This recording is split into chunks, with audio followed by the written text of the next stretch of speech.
전능하사 천지를 만드신 하나님 아버지를 내가 믿사오며 그 외아들 우리 주 예수 그리스도를 믿사오니 이는 성령으로 잉태하사 동정녀 마리아에게 나시고 본디오 빌라도에게 고난을 받으사 십자가에 못 박혀 죽으시고 장사한 지 사흘 만에 죽은 자 가운데서 다시 살아나시며 하늘에 오르사 전능하신 하나님 우편에 앉아 계시다가 저리로서 산자와 죽은 자를 심판하러 오시리라. 성령을 믿사오며 거룩한 공예와 성도가 서로 교통하는 것과 죄를 사해 주시는 것과 몸이 다시 사는 것과 영원히 사는 것을 믿사옵나이다. 네. 네, 찬송가 352장 찬송하시겠습니다. 352장 1절과 4절을 찬송하시겠습니다.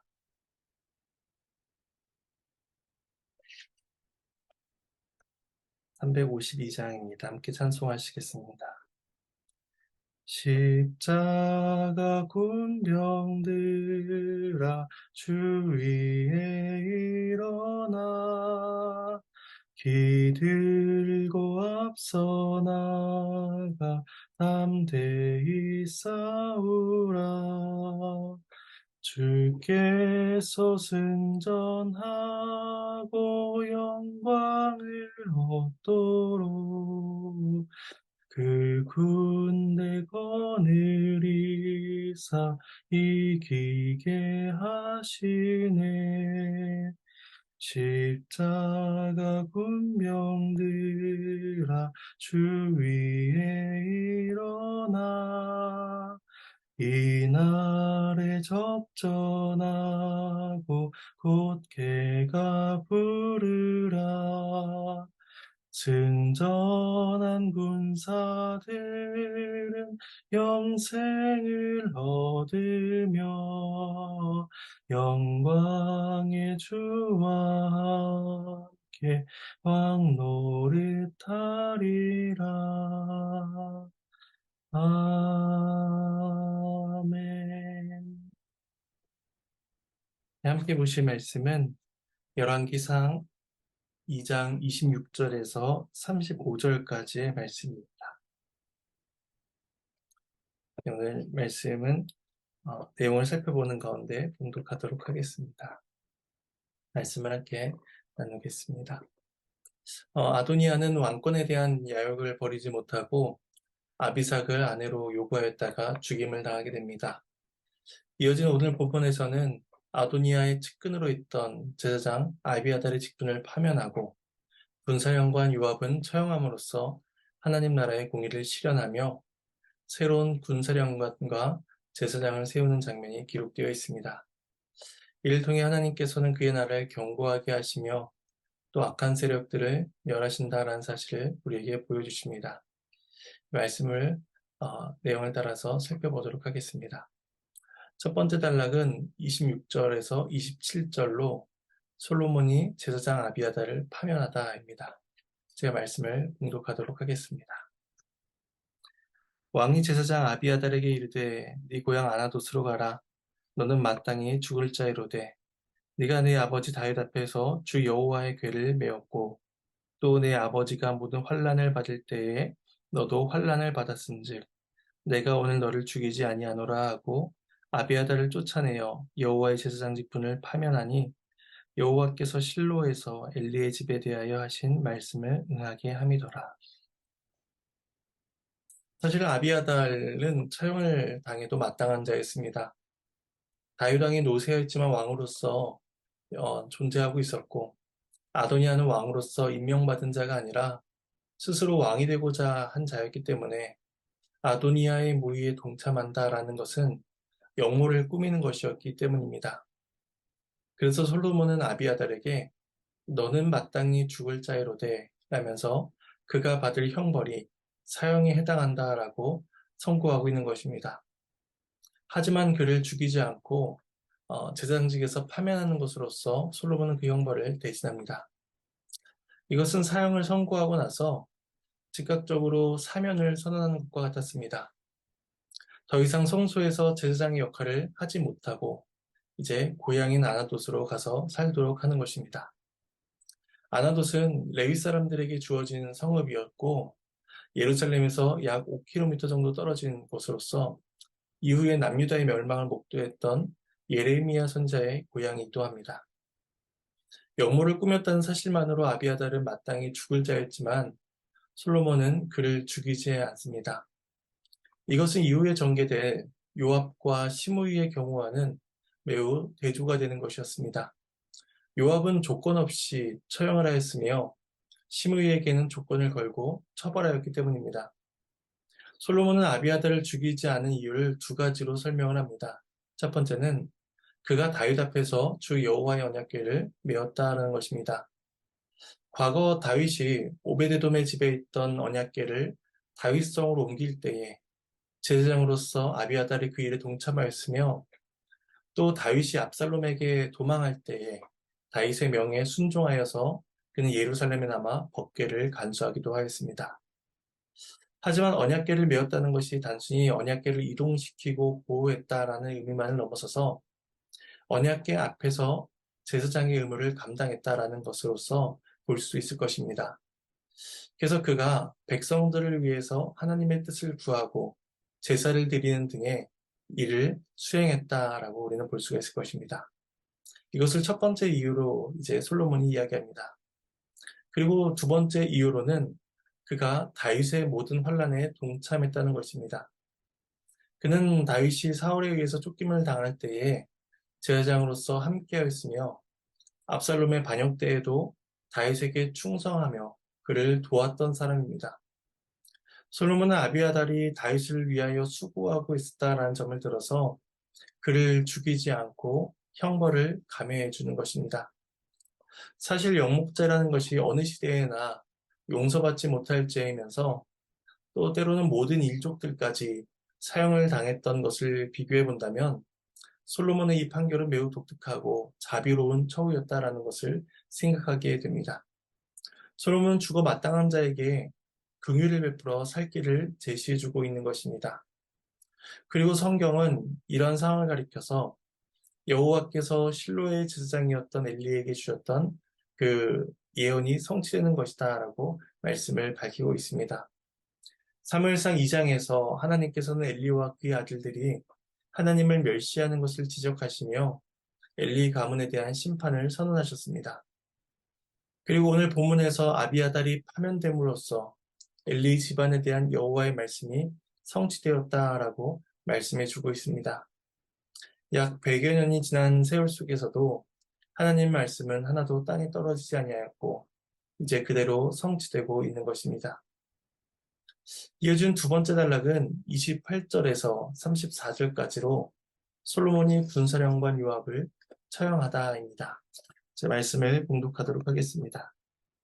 그 소문이 요압에게 들림에 그가 여호와의 장막으로 도망하여 제단불을 잡으니 이는 그가 다윗을 떠나 압살롬을 따르지 아니하였으나 아도니아를 따랐음이었더라. 어떤 사람이 솔로몬 왕에게 아뢰되 요압이 여호와의 장막으로 도망하여 제단 곁에 있나이다. 솔로몬이 여호야다의 아들 브나야를 보내며 이르되 너는 가서 그를 치라. 브나야가 여호와의 장막에 이르러 그에게 이르되 왕께서 나오라 나오라 하시느니라. 그가 대답하되 아니라 내가 여기서 죽겠노라.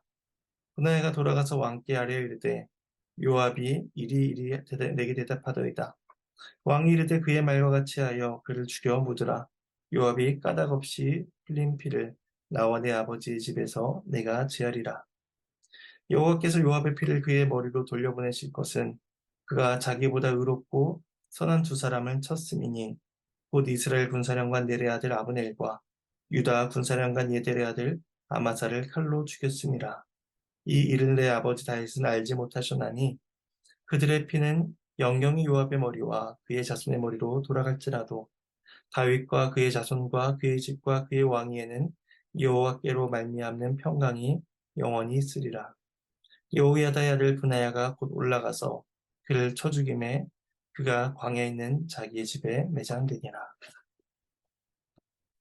아비아달이 파면되었다는 소문을 들은 요압은 그 다음 차례가 자신임을 직감합니다. 그는 아도니아가 했던 방식을 쫓아 여호와의 장막에 있는 제단불을 이제 잡게 됩니다. 다윗이 아도니아의 목숨을 살려주었던 것처럼 자신도 제단불을 잡음으로써 목숨을 부지할 수 있으리라라고 그가 생각하는 것입니다. 물론 도피처에서 형벌을 면할 수 있는 경우는 고의적으로 죄를 범하지 않았을 경우에만 가능한 것이었습니다. 하지만 아도니아도 그것을 이용하여 죽임을 당하지 않았다라고 생각이 되자 요압도 즉각적으로 동일한 방법을 사용하고 있는 것입니다. 그런 점에서 아도니아와 요압 모두가 하나님의 긍휼을 의지하여 죄사함의 은혜를 구했다라기보다는 단지 목숨을 건지기 위하여 제단불을 잡았고 율법을 이용하고 있었다는 사실을 우리는 보게 됩니다. 요압이 아비아달이 소문을 듣고 이제 제단불을 잡은 이유에 대해서 28절에서 설명하기를 그가 과거 압살롬을 따르지는 않았지만 아도니아를 따랐기 때문이다라고 그렇게 말씀하고 있습니다. 요압은 자신의 행위가 반역에 해당하며 처형을 받아 마땅하다는 것을 그는 이미 알고 있었습니다. 하지만 아도니아가 조건부일지라도 용서를 받았던 것처럼 아도니아를 따랐던 자신도 용서를 받을 수 있으리라라고 기대하고 있는 것입니다. 이처럼 요압이 여호와의 장막으로 도망하였다는 사실을 듣자마자 솔로몬은 브나야를 보내서 그를 죽이라라고 명합니다. 명령을 받은 브나야는 여호와의 장막으로 가서 요압에게 장막에서 나오라라고 명령합니다. 하나님의 이름을 둔 거룩한 곳에서 피를 흘리는 일은 그들이 삼가했던 일이기 때문에 브나야가 요압을 밖으로 나오도록 말하고 있는 것이고 이것은 요압이 기대했던 것의 결과였습니다. 요압은 성소 안에 있으면 결코 죽임을 당하지 않으리라라고 생각했던 것이죠. 그래서 31절에 요압이 브나야에게 말하길 아니라 내가 여기서 죽겠노라 라고 말을 하고 있습니다. 이것은 죽일 수 있으면 죽여보라는 말이었습니다. 애초에 요압은 목숨을 부지하기 위하여 성막으로 도망한 것이었기 때문에 내가 여기에서 죽겠노라 라는 말은 나는 여기에서 한 발자국도 나가지 않을 테니 성막 안에 있는 나는 죽이지 못할 것이다 라고 그렇게 자신하고 있는 것이었습니다. 이에 브나야가 요압을 죽이지 못하고 그 사실을 솔로몬에게 보고하게 되는데 솔로몬의 태도는 뜻밖이었습니다. 솔로몬은 요압이 말한 그대로 그를 죽이라 라고 명합니다. 이러한 솔로몬의 태도는 솔로몬이 성전이나 또 율법에 대한 마음보다도 복수심에 대한 마음이 더 컸기 때문이었을까요? 우리는 그 사실이 그렇지 않다는 사실을 보게 됩니다. 오히려 이러한 솔로몬의 태도는 율법에 더 충실하려고 했음을 우리는 보게 됩니다. 율법은 고의적으로 죄를 짓고 회개하지 않는 자에게 용서를 약속하지 않습니다. 또한 율법은 성소 안에 있기만 하면 무조건적으로 용서를 받는다라고도 약속하지 않습니다. 그런데 요압은 율법을 악용하여 자신이 제단불을 잡고 있으니 죽일 수 있으면 죽여보라라고 말하고 있는 것입니다. 이에 솔로몬은 율법의 공의로움을 보여주어야만 했습니다. 죄 용서는 기계적으로 주어지는 것이 아니라 이것을 그에게 드러내야 됐던 것입니다. 그래서 요압이 말한 그대로 그를 죽이고 묻게 됩니다. 그리고 솔로몬이 율법에 충실하려고 했던 점은 31절에서 33절 단락을 통해서도 발견이 됩니다. 요압이 까닭 없이 피를 흘린 자였다는 사실입니다. 그는 자기보다 의롭고 선한 두 사람을 쳐서 죽인 일이 있었습니다. 과거에 아브넬과 아마사가 다윗과의 적대 행위를 벗어버리고 다윗과 연합하고자 했었습니다. 근데 이 요압이 자신의 감정과 정치적인 욕심 때문에 다윗의 뜻을 거스르고 임의로 그들을 살해하였습니다. 다윗은 그 일을 알지 못하였기 때문에 그 죄의 책임은 오롯이 요압에게 돌려져야만 했습니다. 민수기 35장 31절에서는 고의로 살인죄를 범한 살인자는 생명의 속전을 받지 말고 반드시 죽일 것이며 라고 말씀하고 있으며 신명기 21장 9절에서는 너는 이와 같이 여호와께서 보시기에 정직한 일을 행하여 무죄한 자의 피 흘린 죄를 너희 중에 제할지니라 라고 말씀을 하고 있습니다. 이 신명기의 말씀은 살인을 행한 사람을 찾지 못한 경우에 살인이 일어난 곳에서 가장 가까이에 있는 성읍의 장로들이 그 죄의 속량을 행해야 된다라고 말씀하고 있는 것입니다. 따라서 요압이 까닭 없이 무고한 사람들을 고의적으로 죽인 것이라면 요압이 그의 피로써 생명의 속전을 갚아야 하는 것이며, 혹 요압이 그것을 해결하지 않는다면 그 책임이 이스라엘의 왕인 다윗에게도 주어질 수가 있었던 것입니다. 따라서 요압의 죄를 해결하기 위해서는 그를 죽임으로써 생명의 속전을 해결해야 하는 것이며, 거룩한 성소에서 죄인을 처단하는 일은 오히려 그 율법에 합당한 일이었다라고 볼 수가 있는 것입니다. 그러므로 솔로몬이 요압을 죽인 것은 개인적인 복수심이나 율법을 경시한 태도가 아니라 도리어 율법을 온전히 따르고자 하는 마음에서 비롯된 것임을 우리는 알 수가 있습니다. 솔로몬은 이 일을 해결함으로써 죄의 문제를 해결하였고, 그로 인해 여호와께로 말미암은 평강이 영원히 있을 것이다라는 소망을 고백하게 됩니다. 이에 분하야가 솔로몬의 명에 따라 그를 쳐서 죽이고 요압의 시신은 그의 집에 매장될 수 있도록 허락해 주게 됩니다. 마지막 35절은 새로운 군사령관과 제사장을 임명하다입니다. 자, 마지막 말씀을 봉독하겠습니다. 왕이 이에 여호야다의 아들 분하야를 요압을 대신하여 군사령관으로 삼고 또 제사장 사독으로 아비아다를 대신하게 하니라. 여호와의 말씀, 네, 하나님의 말씀입니다. 하나님께 감사합니다. 솔로몬이 요압을 대신하여 분하야를 군사령관으로 임명합니다. 그리고 아비아다를 대신해서 사독을 제사장으로 임명합니다. 이렇게 함으로써 다윗 때부터 이어져 오던 그 두 명의 대제사장직, 이 대제사장직의 이연 체제가 이제 솔로몬 때에 이런 체제로 다시 바뀌게 됩니다. 솔로몬은 공의와 지혜에 따라서 악행한 자들을 처벌하였고, 새로운 사람들로 조직을 개편함으로써 솔로몬 왕국의 견고한 틀을 잡아가기 시작합니다. 이렇게 함으로써 오늘 말씀이 마쳐지게 됩니다. 이제 우리는 이 말씀에 대한 적용점을 잠시 생각해 보도록 하겠습니다. 첫 번째 적용점은 여호와께서 하신 말씀이 모두 응하여진다는 것입니다. 요한계시록 22장 20절에서는 이렇게 말씀을 합니다. 이것들을 증언할 신이가 이르시되 내가 진실로 속히 오리라 하시거늘 아멘 주 예수여 오시옵소서. 하나님께서 말씀을 통하여 그의 뜻을 증언하여 주셨습니다. 본문에서 엘리의 집에 대하여 하신 말씀이 응하였다라고 말씀하듯이 그리스도께서 우리에게 하신 모든 증언들이 마침내 성취될 때가 이르게 될 것입니다. 따라서 우리는 그 말씀의 뜻을 굳게 붙들고 소망하며 그것을 말씀을 쫓아 살아갈 수 있도록 주의 도우심을 구해야 할 것입니다. 두 번째 적용점은 율법에 대한 또 말씀에 대한 충분한 이해와 진정한 회개의 모습 없이 용서가 주어지지 않는다는 사실입니다. 요압은 율법을 이용하여 악용하여 성전에 있기만 하면 성막에 거하기만 하면 자신이 죽임을 당하지 않을 것이다 라고 자신하고 있었습니다.